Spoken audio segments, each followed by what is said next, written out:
I am calling the Thursday, March 19th, 2026 meeting of the Westwood School Committee to order. We will start with the Pledge of Allegiance. I pledge allegiance to the flag of the United States of America and to the republic for which it stands, one nation, under God, indivisible, with liberty and justice for all. I would like to recognize Westwood Media Center, which is live streaming this meeting and also recording it for later viewing on its platforms. Again, we thank Westwood Media Center. Every week we do it, and every week we need to, so thank you. All right, Superintendent's report. Sure, thank you very much.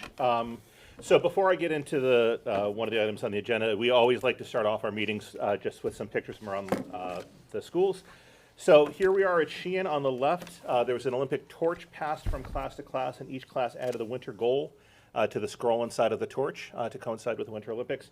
The scroll was then unrolled and displayed. On the right, students dressed in green for St. Patrick's Day earlier this week. Our next pictures are from Downey. So this is author, illustrator, and graphic artist Jonathan Todd met with students in grades 4 and grade 5 to showcase his work and inspire our students. Oh, sorry, I went too far there. Come on, there we go. What is happening? I don't know what's happening here. Stay. Good job. So this is from MJ. This is second graders, and MJ has created artwork to share with their classmates through words and pictures how they embrace one of MJ's core values of be kind, be curious, be respectful, and be responsible. Here at Thurston, we have 8th graders participating in our Book Buddies program, where TMA students read to first graders across the district. So these are, our students have been going down. I actually have a video I can share with you guys as well too. Didn't want to necessarily do that in this forum, but it's a great program that we're doing, that peer modeling from older kids to younger kids. And then finally, at the high school and at our preschool. So our high school Asian Culture Club and our Mandarin language class had their annual visit to the integrated preschool, where they taught in the classroom, showed cultural artifacts, and performed Chinese yo-yo around the Lunar New Year. So thank you to our students, and thank you to all the great work that's happening around the district. Just the one item that's on the agenda for the superintendent's report tonight, we'll talk a little bit more, just before I get there, we'll talk a little bit more around where we are with the FY26 budget, town meetings, and budget transfers. That's later on the agenda. I will mention that the Finance Committee meeting is next Wednesday, March 25th. I will be there presenting. It's where FinCom will make their final public hearing and their votes as it relates to both the operating budget and the other things we'll talk about later this meeting. The one item on the agenda is an update on the Sheehan principal search. So as you know, we had 3 finalists when we began this week. I got a call from one of the finalists on Monday morning that they, Diana Guzzi, withdrew from the process, so that left us with 2 finalists. I brought members of the search team to site visits to one of the candidates' districts, one of the candidates on Tuesday, the other candidate today. We're continuing to collect feedback and I'm making, doing my deliberations and my due diligence in this process. I am hopeful and optimistic that we'll be able to make an announcement next week. But I really want to thank the members of the search team, the members of the Sheehan community for participating in the site visit. It's been a really thorough process, and we look forward to being able to make an announcement in the very near future. So, and that's really it for the superintendent's report tonight. Great. Thank you. Moving on to school committee chair update and liaison reports. I don't have very much. I just want to sort of make a note of a couple dates. The first is the annual town election is Tuesday, April 28th. Tuesday. Who's counting? So everyone mark your calendars for that. And then the annual town meeting is Monday, May 3rd. 4th? Sorry, I should have had these dates. I feel like it's 4th, but I think it's the 4th. Yeah. It is, yes, Monday, May 4th. So definitely mark your calendar for those 2 dates. April 28th is town election, and May 4th is town meeting. Is there any updates from liaisons? All right. No, just we can talk about it. I know we talked about it, but maybe potentially moving the April meeting, All right. yes. But- We might be but moving we the can April work, Yeah, meeting. we can work on that offline. Yep. I don't know if I mentioned that to you. No, that's fine. It's your meeting, so I will follow your lead. So, yeah. And the general principle for hopefully the future chair is I think Thursdays before breaks are not great Thursdays. So, Yeah. Yeah. For a number of reasons. So we'll look out for those. And we will similarly internalize that on our side. Yeah. Okay. Okay, so look for a changed meeting date in April to be determined. All right, I'm going to move to public participation. This is the portion of our meeting where residents are welcome to come sit in front of us and speak your mind. Everyone has 3 minutes, and we ask you to give your name and your address before speaking. So if anybody is here and would like to come speak, please feel free to come forward. Okay. Should I sit down? Yeah, please. Okay. Yeah, in front of the mic so that they capture you on the recording. Hi, my name is Janelle Kelly. I live at 15 Hampton Road. I am here just because I have a 5-year-old going into kindergarten next year, which we're really excited about. And we received a couple weeks ago an update on the buffer zone. So we are one of the neighborhoods that is a buffer zone. I understand that the district has some real enrollment challenges to deal with. I apologize, I've not been in the past couple meetings, but I did get caught up on some of the minutes online. And I was curious to just talk through some of the solutions that were considered before the policy was finalized. Our neighborhood was affected obviously by the Deerfield closing, and we were really excited about having a local neighborhood school to go to, and then further excited to have our child at Pine Hill. And obviously the introduction of the buffer zone adds a little bit more uncertainty to what next year is going to look like, coupled with the uncertainty we're already feeling around the fact that we don't know what we're doing with childcare for next year because the town does not have enough supply to meet the demand for our aftercare programs. And so I'm just curious, after reading what was put out last month, the February analysis talked through where the lines were around the buffer zone, but didn't really explain the analysis behind it or any other additional solutions that were considered. And ultimately what I'm just trying to understand is how realistic is this? What other options are there outside of our child potentially not being at the same school, some of her neighbors and friends, et cetera? So was really just wanting to understand that a little bit more because I couldn't find that information myself.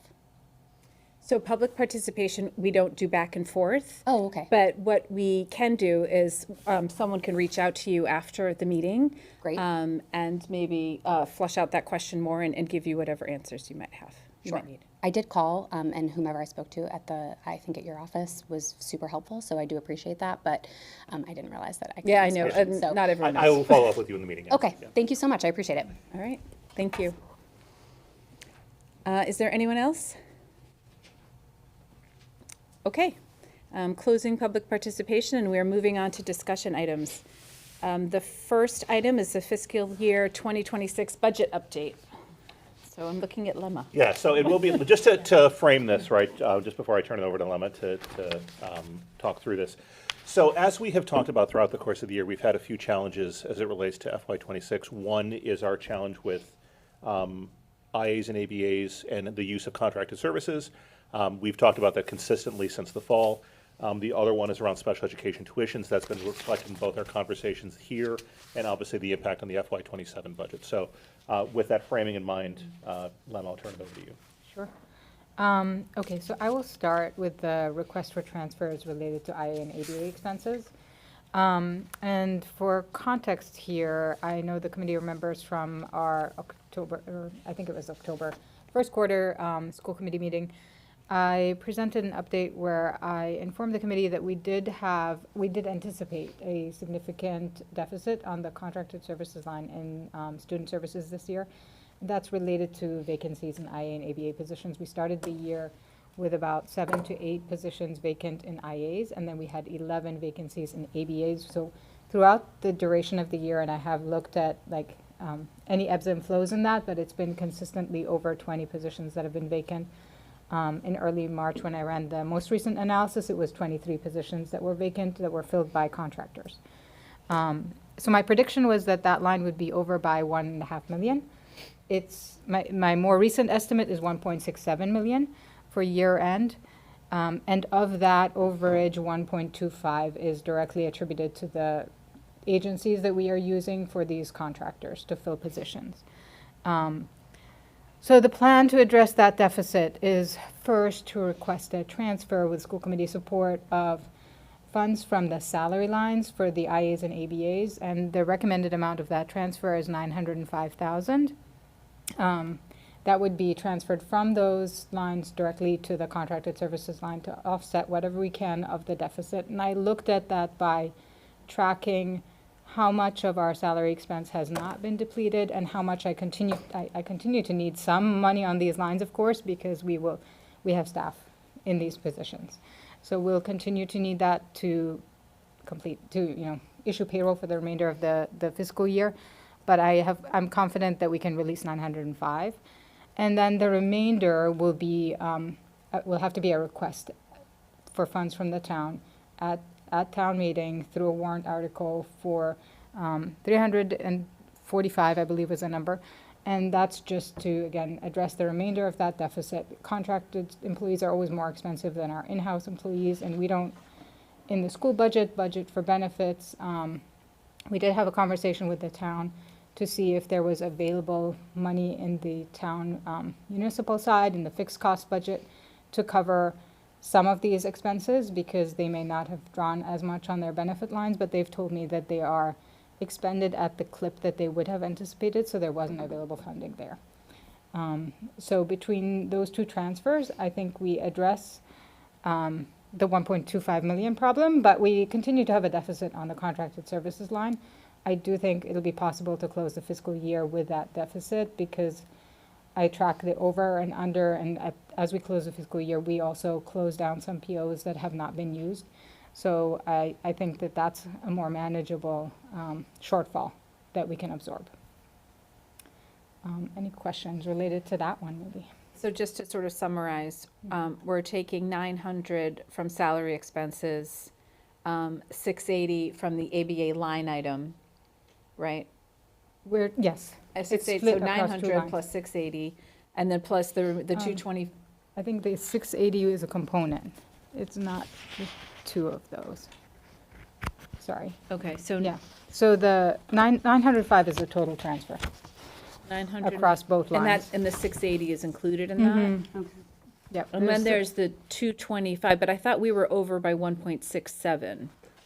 So we are over by 1.67. Some of that is other contracted services that aren't related to the IAs and ABAs. So these are there may be a contracted nurse, there may be other contracted therapies that we need to engage, where we need to engage with outside providers to provide services for our students in the grassroots schools. If I can help provide some, this is one of the things we've identified in the budget process, that we historically run over budget in the contracted services line. That $400,000 is a little high, like that delta 400 between the 1.25 on the IABA and the 1.6 number. That's a little high than we normally run over, but it's not an insurmountable obstacle, to Lemma's point, that we can absorb in the normal operations of I running the see. budget. Okay, so the 1.25 is 1.25 exceptional related to is the the IABA 900 issue. plus the 225. Plus 345. So those two. Where's the So 900 of the 345? transfer, internal transfer, and 345 from free cash. So those are the two figures. Oh, in the article that we're asking for. That's the article. Okay. So that's So where we I'm get just to. looking at them. All right, so we've got A lot of numbers here. 900 from the salary expenses, 225 from the IA line item, and then the 345 that we're requesting in an article at town meeting. It's, I believe, 680. I may have, Yeah, so Don't worry let about me the try to components. clarify, this is helpful here, right? Yeah. So we're looking for a total transfer of 905. yes. That 905 is split 680,000 from the ABA line and 225 from the IA Oh, line. I thought Those this two was- together make okay. 905. Okay. The remaining 345 would be the requested town meeting, To take us from 905, up to the 1.25. yeah. That's what we're doing. And the difference between the 1.25 and the 1.67, we are just absorbing. We're absorbing. Got it. I mean, we did not want to request more from town meeting than what we need. And Correct, honestly, right. that I think we can absorb and close the fiscal year. That's, I mean, based on my prior experience of doing this year after year, Yeah. that's a manageable deficit. But the starting deficit that we have right now, if we did not take action, would not have been manageable. And so even if we don't, I mean, I think if we don't get the support at town meeting, we're also really stretched to a place where it's not comfortable to close this fiscal year. I'm not sure I can. But I'm optimistic that that won't be a problem that we have. Right, okay. Okay, got it. And then, I mean, I know we're in a contract here, but it goes without saying, I mean, this is bad for kids, we know, and obviously it's bad for the budget. So, I mean, hopefully, and it looks bad, I mean, it's bad for governance too, to keep on going to town meeting for special, anyway, so. Yeah, I think we all get in that. absolutely, yeah, So, yeah. I know it was, but anyway, I'll leave it at that, so. Yeah, I think we were all in agreement on that. Okay. point, yeah.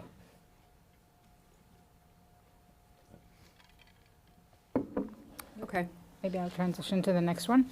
It'd be an interesting number, maybe for FinCom, to understand, like, if we, I get the whole benefits thing, right? I get that, but it'd be interesting just to know, like, a contracted person is, I'm making this number up, 70,000, because, you know, but what another, if we pay them, it's 50. You know, it'd be understand actually what we think the delta, based on kind of benefits, and just, it'd be interesting. I mean, I'd be at least interested in it. Yeah. Ballpark, you don't need to do it now, just be interested. I mean, I think the challenges that we're currently bargaining. And so I would forecast that over time anyway, one of the goals we need, one thing we need to achieve is we need to increase what we're paying our IAs and ABAs in order to, you know, get some better retention. Our contractors are paying more. Yeah. But there is a gap. It's not huge. Yeah. We get better value out of our employees, and we get better service for our students that way when we hire our own staff. And sometimes we have identified staff who are qualified to be Westwood employees through these contractors, but we haven't been able, depending on the contractor, sometimes the contract says you can't, you know, employ them, so you can't try to make an offer here. We're looking for contractors. There's a new one we started working with this spring that does allow us explicitly to retain staff if we end up finding a good fit. So that's one we're starting to work with now. Yeah, and I'll also acknowledge, it's identified in the special education review, compensation is one component of the IA and ABA hiring and retention issue, but it's not the only component, right? So we're simultaneously working on these other matters as well. Yep. Okay, so the next request is just related to the special ed reserve and tuition and transportation. So I provided a memo that gives you a sense of where we were, at least as of a snapshot in the first week of March, in our tuition and transportation lines. You'll see there the over and under figures for each of the lines, but I would say the most important here is that our day tuition line is over budget by $734,000. So that is a significant change from what we've budgeted. We have flagged this and talked about it during our budget process, but it is a reality for the FY26 fiscal close that I have to contend with. And then our in-district transportation lines are also sometimes over or under. In particular, in-district transportation for the school year is over by $85,000, and for the summer was over by $47,000. And I've looked into those lines, and the primary reason for the changes is both enrollment, like the specific students that we have on the vans that we're using, and the destinations that they have. So it's been a change in IEPs you know, that has driven those overages, and not any other factors. So with that said, we have a significant budget shortfall. There is a mechanism for addressing this, and by law, the Special Education Reserve, it's a fund that's held at the town.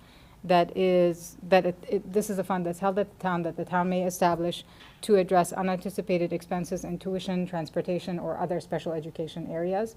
We do have a special education reserve in Westwood, and the balance in that is about $815,000. Given the context that we have this year, I think it is critical and only appropriate for the school committee to request a transfer from that reserve to our budget to help close the fiscal year. And so my recommendation for the transfer is $680. That leaves some money remaining in the balance of the reserve, but it certainly depletes the bulk of it. In terms of planning for next year, the approach is twofold. First, we've already, in the budget process, increased the budget that we have for these lines. Specifically, the day tuition line increased by $833, and you can see there that we're kind of accommodating and absorbing that $734 deficit that we have this year, but also tuitions increase year over year. So we're both taking all the known tuitions that we will be paying and inflating them by the appropriate number.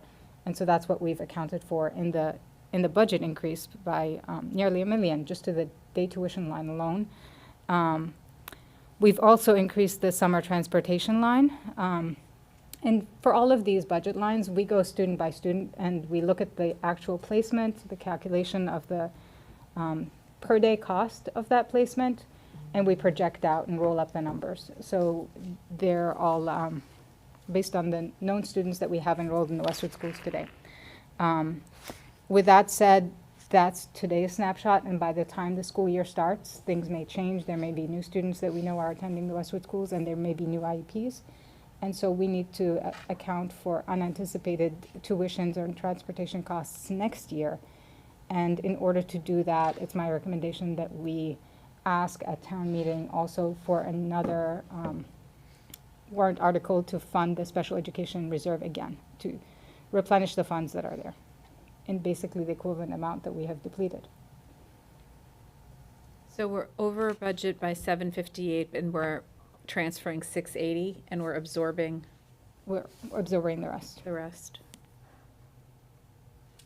What does that leave in the reserves? That leaves a little bit around 150, a little bit less than that. And with the intent that then that would be replenished also in town meeting, right? It's an FY '26 appropriation from the reserve, but an FY '27 replenishment of the reserve to get it back to where it's been. And the reason this is going to be a town meeting article is because this is a town-controlled fund, correct? We don't have, Replenishment of the reserve would, well, it would have to be replenished from free cash, and that would have to occur at town meeting. But the reason for the request of the transfer from the select board yeah, is this is a town-controlled fund. that was So that, even right. when they fund it at town meeting, it remains at the town side, and it's not even visible at my, in my reports. So I We don't usually have request the control funds. over the special ed reserve. We can only request transfers from it Mhm. and replenishment of it. Yes. And correct me, but mechanically, it's the select board that votes on the use of the reserve, Yes. but it's town And meeting town that votes to votes replenish the reserve. it. So at town meeting, are we asking for permission to transfer, or is that at a select board level? No, the transfer is at the select board level, the replenishment is at the town meeting level. And we haven't had to use this in the last couple of years, but we did, I think it was 3 years ago. We have We've made definitely transfers used in it the past. before, yeah. Okay. And this is because of changes in IEPs and placements and new student placements that were unanticipated at the beginning of the year. Mhm.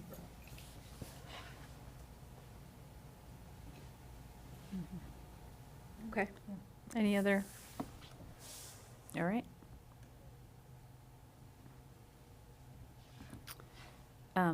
Is that it?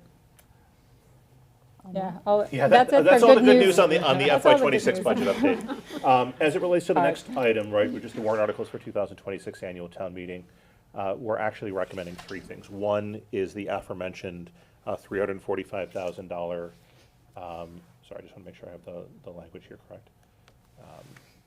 It's an allocation from free cash, right? Yeah, there you go. It's an FY '26 transfer of $345,000 from free cash to schools to address the IA-ABA contracted services. Which we just talked about. The second one is an FY '27 appropriation of $680,000 of free cash to the special education reserve. And as the committee is aware, there is a third one that's an FY '27 appropriation of $435,000 of free cash for schools for litigation expenses. So those would be the three requests we'd be making for town meeting. So the replenishment one is 680 because we're requesting a transfer of 680. Correct. Yeah, it's an in and out. It's an in and out. It's an out for FY '26, it's a back in for FY '27. Okay. We're confident that 680 is good, like that's the Yeah. right number to request. I think so. I mean, honestly, we can continue to contribute to that fund in future years, but that puts us in a good position next year to have a reserve that we can rely on. Yeah. All right. Any questions on the three warrant articles? As Tim mentioned, we'll be in front of FinCom next Wednesday to present the articles. Yeah, as well as the select board on And the Monday. select prior board to- on the Monday after, right? Monday before, this Oh, coming Monday. oh, shoot. Monday before. Okay. So next is the MSBA statement of interest for the middle school. Sure, this is a way more fun conversation than the last one. I want to acknowledge that. So we've had these conversations for over a year now around the MSBA process. And just as a reminder to everybody about what a statement of interest is that the submission of a statement of interest is the required first step in process of partnering with the MSBA to support addressing the needs of Thurston. And if we're accepted by the MSBA into their pipeline, there's the potential to access tens of millions of dollars of state funding to support any future Thurston project, right? So this is a really critical and important first step in doing so. The SOI as a document will identify the needs of Thurston, not just the needs from a facilities perspective, but also how those needs impact the delivery of education in the school. And then as part of that process, we have to identify which of the MSBA's predefined priorities are applicable for the identified school. There are 8 different priorities that the MSBA has. Some of those are not applicable for us. We don't have a structurally, it's a good old sturdy building, so we don't have an issue with structural unsoundness. We don't have a court-ordered racial balance. Like those are 2 of the, for example, the MSBA priorities. But these 3, are very clear as it relates to Thurston. Elimination of existing severe overcrowding. We know the issues we have with the capacity of Thurston right now, particularly when you consider the modulars are not permanent spaces. And I think that's just pretty straightforward. There is another, for what it's worth, there is another priority around future overcrowding. In my conversations with the MSBA, you pick one or the other. You don't pick both in the SOI. So it is both here and it will continue. But it's better for us to just say it's here right now, the overcrowding issue. Priority 5 is about replacement, renovation, or modernization of school facility systems, such as roofs, windows, boilers, heating and ventilation systems, to increase energy conservation and decrease energy-related costs in a school facility. This also includes just things aren't working the way they're supposed to, when we have both of these things going on at Thurston, obviously, right now. And then priority 7 is about educational programming. Replacement of or addition to obsolete buildings in order to provide for a full range of programs consistent with state and approved local requirements. There are certain things as it relates to educational delivery we don't have the ability to do because of the physical constraints of Thurston as a building. And so we'll talk about each of these in the submission of our SOI. In terms of the project timeline, tonight the school committee is looking to vote to authorize the SOI for Thurston. Similarly, we would be in front of the select board on Monday night for them. Both the school committee and the select board have to vote to authorize an SOI. The deadline for the SOI is April 17th, and we'll certainly share the full document with the committee once that is completed in advance. And then the potential invitation from the MSBA, they have a whole process where they review the SOIs. They potentially come and do what are called senior site study visits, where they come out to the district, they meet with people in the district, they tour the buildings. And they make their potential invitations at their December board meetings annually. If we are accepted by the MSBA into their pipeline in December, and I want to recognize that all of these dates are tentative and contingent upon that acceptance, we are potentially looking at May 2027 town meeting to secure funding for, I've been saying feasibility study, it's really feasibility study and schematic design.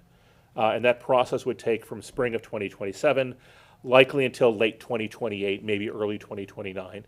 And in that process, that's where we would identify, what are we doing in the building? We need to look at new building, renovation, repair. Those are required that we look at all of those. We'd be looking at the grade configuration question we've identified out of our master plan. That would be resolved. And there would be, once that question is resolved about what's the type of building, what's the location, what's the type of project, then there would be schematic design, which is basically enough of a design to develop a project budget. Once that is then submitted to the MSBA in early 2029, again, as a tentative date, we would enter into a project funding agreement with the MSBA. That is an important milestone because it means that the district has identified what the project is for the budget, and the MSBA has identified what their potential reimbursement is for that budget.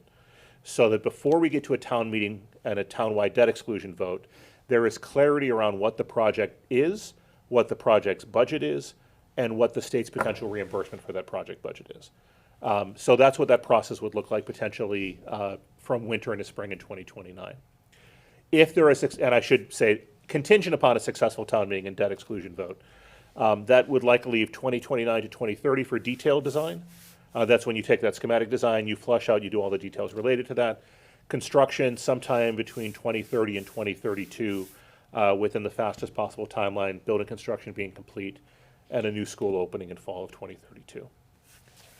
To show what this looks like layered onto the MSBA's process, so this is the process the MSBA designs. Those things that are in blue are things that are under district control. Those things that are in green are in partnership with the district, the construction professionals, and the MSBA. And to layer those timelines onto here, if we're invited into eligibility in December of 2026, we'd be in eligibility, we'd form part of the project team, that would be the building committee, and we would secure funding for feasibility and schematic design.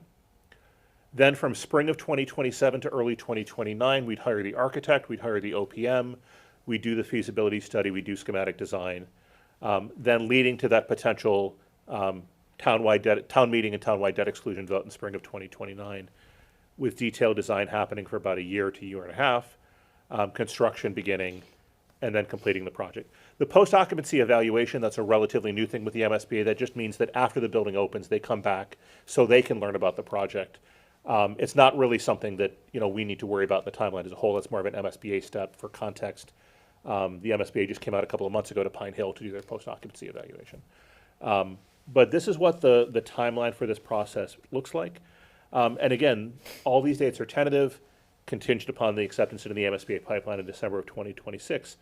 And that starts with the approval and submission of an SOI, which we're asking the school committee to do tonight and the select board to do on Monday. So obviously, this committee has been really invested in this process throughout. When we go to the select board on Monday night, we actually we've done a lot of road shows. We've actually not done the road show for the for the select board, so we're doing a bridge presentation on Monday night with the facility study. But certainly, we are seeking the formal step of approval, knowing that we made the decision about Thurston in December, that informs the decision we're looking to make tonight. The only other thing that I will add, when we met at our March meeting, there was a question about whether or not, because we are contemplating potential of a 5 to 8 model, and in that situation, in that scenario, Sheehan would potentially close. Whether or not we needed to submit an SOI for Sheehan as well. I had a conversation with the MSBA a couple of weeks ago. They confirmed that because that is a residual impact and it's not a direct impact, essentially, we do not need to go through the process of submitting an SOI for Sheehan. The SOI for Thurston stands on its own as it relates to that, but we certainly need to reference what the larger scale conversation is. I do want to say, loud and clear for the record, no decision has been made about that at this point in time. That is what that spring 2027 to early 2029 process does, is looking at the educational access, looking at the financial aspects, looking at the political access. What is this town looking to do with the Thurston project? But as it relates to the SOI process, we are submitting only for Thurston. So with that being said, happy to answer any questions that you all have. And there is a very formal vote that you need to take later on in the agenda. So, Can you back it up one slide? sure, absolutely. I think it's one slide. Sorry. No, not a problem.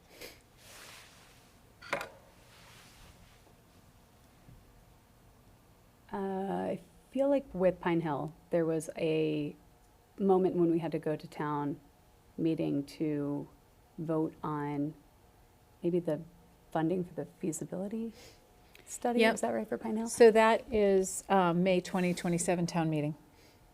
Oh, right there. Sorry. Right there at the top. Yeah. One thing we did for Pine Hill that we hopefully wouldn't have to do here is we got to a point where we weren't ready to do the full town meeting for the full debt exclusion.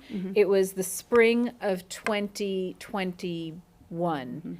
We were not ready for that spring town meeting to do the full debt exclusion vote, but we didn't want to stop work. Yeah. And so we did was a ask at that two-part. town meeting for maybe like $2 million to continue the design work through the summer, which would get us in a good place in the fall for a special town meeting. Yeah. So that was that might be the vote I you're remember thinking that. of. Yep. That was an additional vote that isn't normally in the process. And that's just because of the way, I think that was, of course, right after COVID that slowed us down a little bit. So this timeline was a little bit longer for Pine Hill.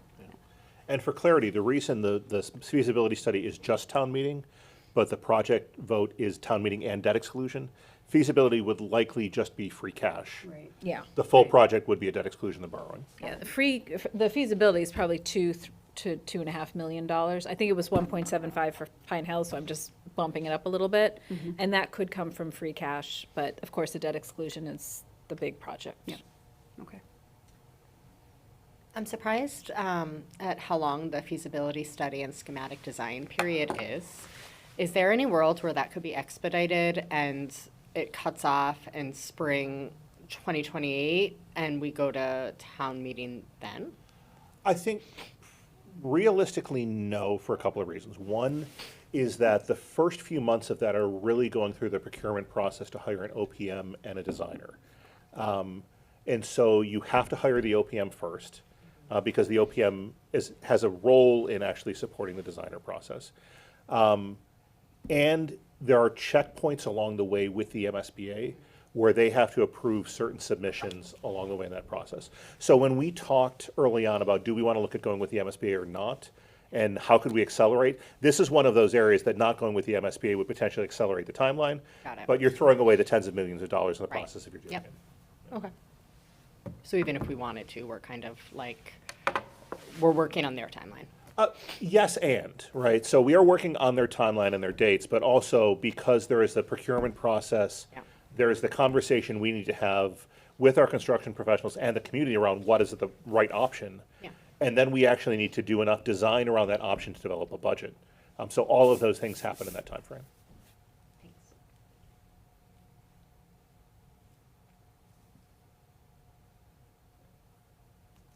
All right, any other questions?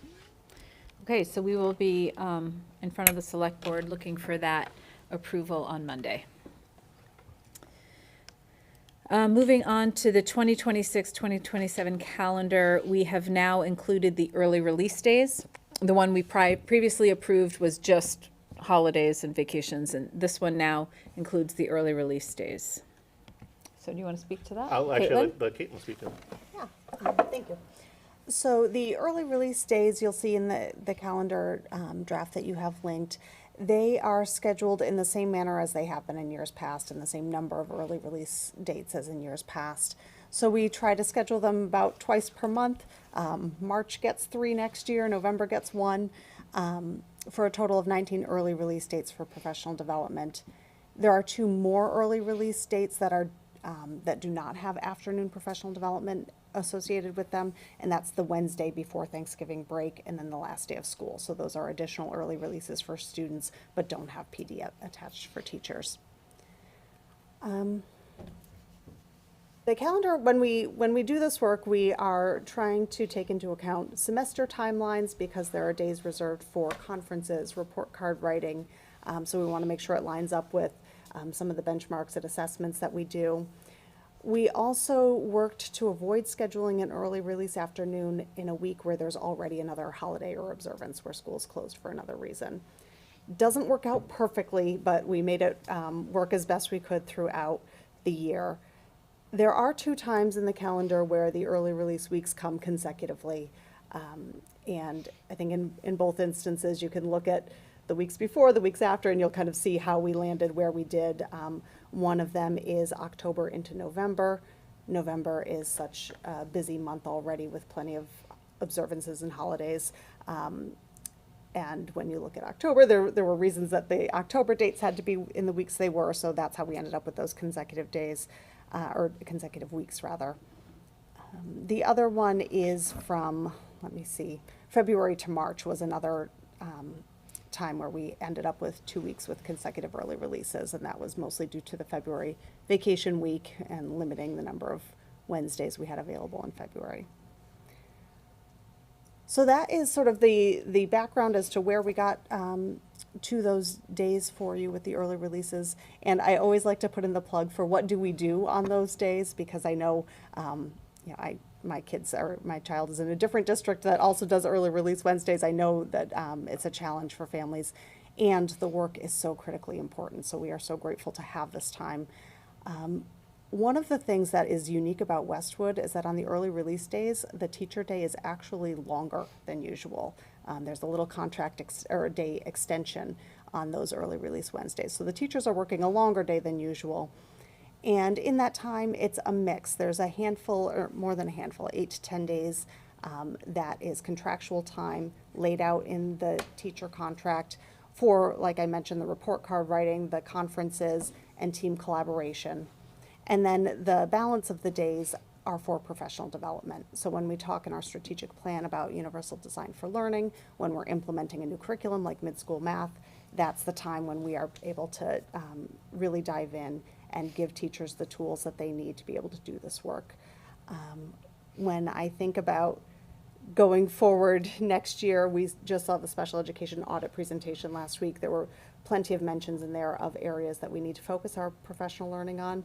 So as we develop our plan for next year, you can expect that during this time, during these early release Wednesdays, is when we are diving in and working towards some of those recommendations in the report. So I think that's all I have to say in terms of framing for it, but I'm happy to take any questions. I so appreciate this. I did wonder, do you ever put, like, is there a place on the website where you publish, you know, which days are report card writing, which days are conferences, which days are professional development, and on the PD days especially, sort of what is the focus area of that PD? Or I know sometimes in these meetings and even online, there's some, you know, photos or, you know, kind of a little bit of brief on what teachers did during that time. But I think the more that the community is aware of exactly how important this time is, you know, the more they'll understand the importance of it and roll with the, you know, half Wednesdays and the disruption that it can be to their schedules. Thank you for that. Yeah, we have a very crazy color-coded internal spreadsheet of all of that. But we haven't made a focused, concerted effort to share that out, so that's something we can definitely do. Yeah, I think one of the challenges is that it's not the same in every building or in every level with every group Sure. of people. That's why it's a Yeah. really complicated Yeah, spreadsheet. yeah, Is that while K-5 classroom teachers might be doing report card writing, other folks at the middle school are doing something else, the folks at the high school are doing, you know, so that the ease of communication of that is probably pretty challenging. But we can certainly take it under advisement and see if there's something we can do. Especially with the social media. If it's, Yeah. you know, here's a picture showcasing one of the things happening this day as opposed to, you know, even if it's not all I the suppose things. watching Yeah. all teachers like fill out the report cards is not so exciting for social media, but I do think that the more families can see exactly what's happening on those half days, the more supportive they'll be of them.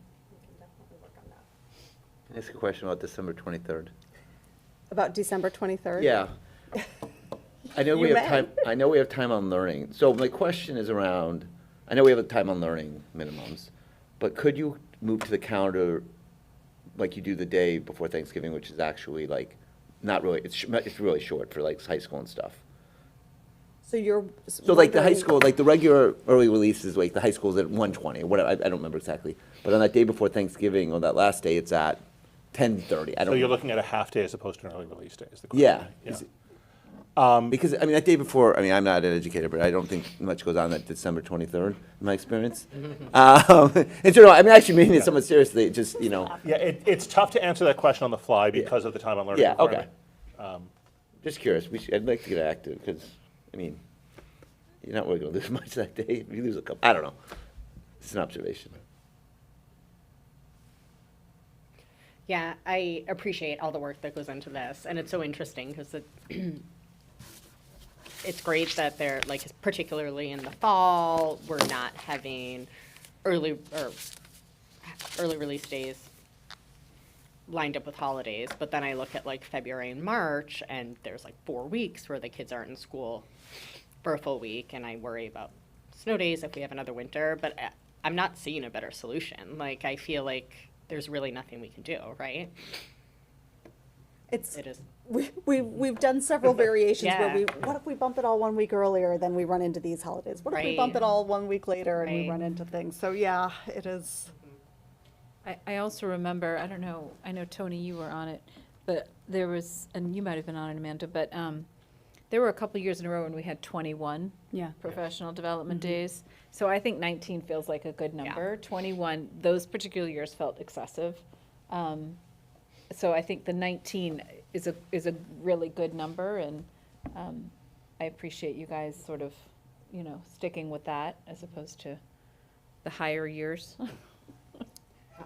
I also want to acknowledge, I think it's really helpful that you pointed out that teachers are staying longer on those Wednesdays. Because I know there's like some people in the community that think Fridays would be better, but I could see why teachers probably wouldn't want that. And that there's, good reason to have it on Wednesdays, particularly if you're bringing professionals for training. It's probably hard to find people on like a Friday afternoon who want to do that. So thank you for highlighting that. It's definitely something that I feel is unique to Westwood. I have colleagues in other districts reaching out saying, can you send me that contract language? Like, it's amazing to have like just that much more time Yeah. to be able to dig in. And I think one of the reasons our teachers and staff are so amazing is because of professional development. So I appreciate the time and effort that goes into the planning and the presenting. And I know teachers present to other teachers, and it's just, I think it's a great thing, and I appreciate all the hard work that goes into it. It's a lot.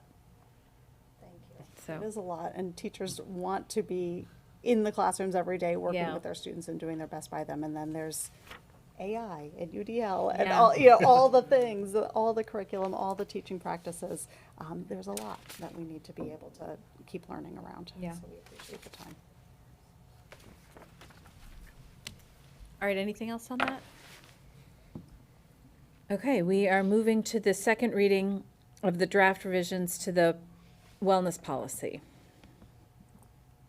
And so, sorry, can I give a little more framing too? I know this is the second reading and not the first, but I want to apologize. Last time I hadn't figured out yet how to share the Google Doc that showed the tracked changes without giving everybody editing access. So I figured it out. You should have full access now to be able to see. The proposed deletions are just extraneous language that made their way in, I think, through a copy-paste error in the original policy. And then the three sections that we are proposing to add are specifically around mental health, digital wellness, social emotional learning, pairing each of those with some commitments of what is every student going to get in terms of exposure and instruction around these topics, and then what kind of data are we going to use to make sure that we are evolving our programming and growing our programming in response to what we're seeing. And then the final addition is at the very end of the policy. There is a paragraph around how we'll evaluate the policy, and the addition actually came from Tony in a wellness committee meeting Did? way back. Wow, really? I'll give you the credit. It was around, not only are we going to look at data from our school, from our students to understand what we're doing, we're going to keep an eye on national data, larger trends to be proactive in what's coming next and making sure that we are, I think a great example of this is the cell phone task force group last year. That wasn't necessarily Westwood student data telling us that cell phones and screen time were an issue. There was this larger national discussion, debate going on, and we want to make sure that we are understanding it and getting out in front of it. So that's now in the draft wellness policy. That's something we would like to continue to focus on. Are there any questions on the second reading? I think that we further will have a vote. Do we have it on, yeah, Yeah, we- It's on the to waive the third reading and to accept the policy, so we will get to that. All right, so if there's nothing further on the discussion items, we can move to action items. So the first is a vote to authorize submission of a statement of interest for Thurston Middle School to the Massachusetts School Building Authority. Yeah, there is language in the memo that needs to be read verbatim into the record, so this is let it be resolved that, or Where is the resolution. language? It's in the memo on the SOI. Oh, okay, It's on the top of page 2 of that memo. okay. Can somebody read, does anyone have that? I'm not seeing it. I'm coming. Here, I have it right here. Joanna, you just want to read it? Sure.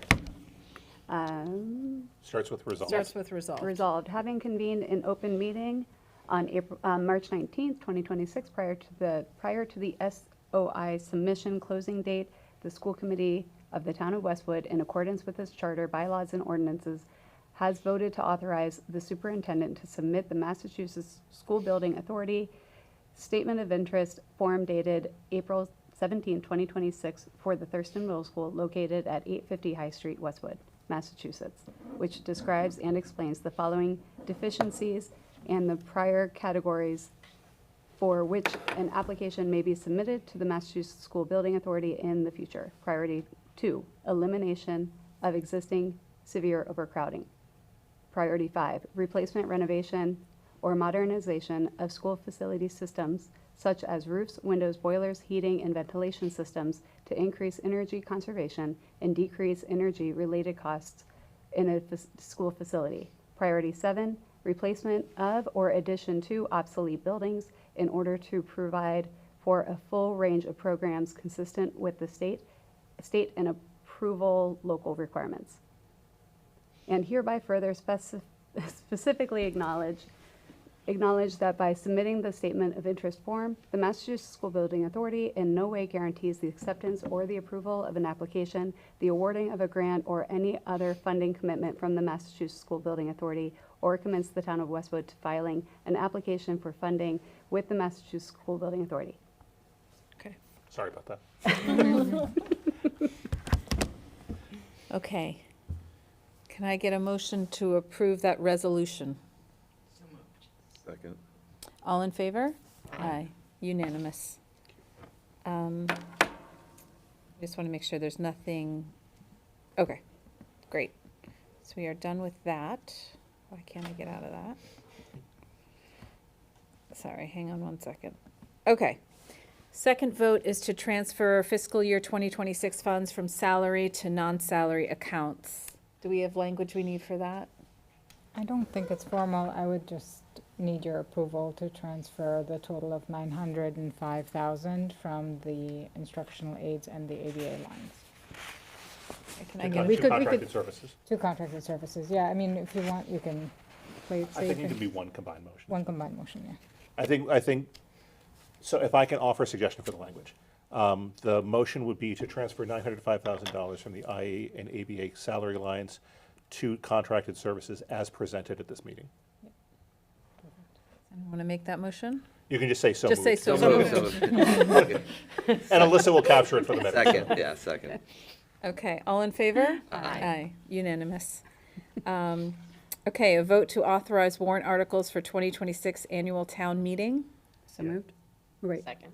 Yeah, so if I can give you some language in Yeah. here. So it would be motion to recommend an FY '26 transfer of $345,000 from free cash to schools, and FY '27 appropriation of $600,000 of free cash to the special education reserve, and an FY '27 appropriation of $435,000 of free cash to schools. So moved. Second. All in favor? Aye. Okay, can I get a motion to waive the third reading of Policy ADF Wellness Policy? So moved? Second. All in favor? Aye. Unanimous. And can I get a motion to adopt Policy ADF, the Wellness Policy? Second. All in favor? Aye. Unanimous. And finally, can I get a vote to approve the February 23rd, 2026 meeting minutes? So moved? Second. Any discussion on those? All in favor? Aye. Unanimous. Okay, new business? Any new business? Nope. All right, can I get a motion to go into executive session? Do we need to read? We need to read it. Okay. Does anyone have it in front of them? Yeah. I'd make a motion the committee would vote to enter into executive session for the following purposes: to comply with or act under the authority of law, specifically the Massachusetts open meeting law, and for the purpose of reviewing executive session minutes and determining whether continued non-disclosure is warranted. And we're returning Yeah. open session. So moved? Second. All in favor? Aye. Aye. Roll call vote for that? Oh, roll call vote, thank you. Amanda? Yes. Tony? Yes.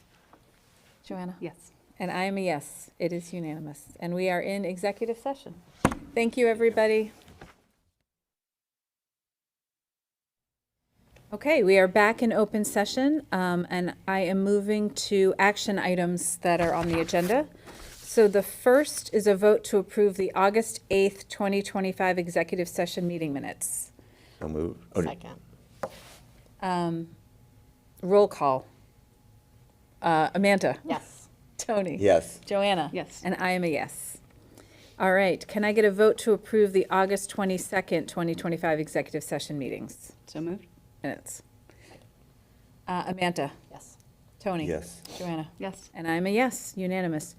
Vote to approve the September 11th, 2025 executive session meeting minutes.